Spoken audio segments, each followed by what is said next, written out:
আসসালামু আলাইকুম। আমরা এসেছি আজ প্লাম্বারের কাজে কীভাবে সৌদি আরবে পাইপ ফিটিং করা হয় আপনাদেরকে দেখাবো। অবশ্যই সবাই মনোযোগ দিয়ে শিখবেন, তাহলে অবশ্যই কাজ শিখতে পারবেন কীভাবে ওয়ারিং করা হয় প্লাম্বার। দেখেন এটা হলো মেন লাইন, রেড কালার যেটা এটা হলো গিজারের লাইন, আর যেটা হোয়াইট এটা হলো ঠান্ডা পানির লাইন। ঠিক আছে, ওয়াল দিচ্ছি মেইন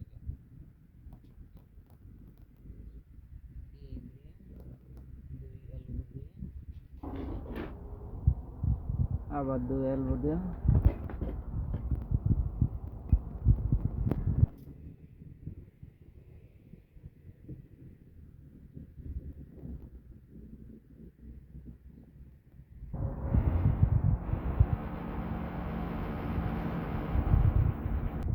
অবশ্যই যে আসবেন কাজ শিখে আসবেন। ঠিক আছে, ঠিক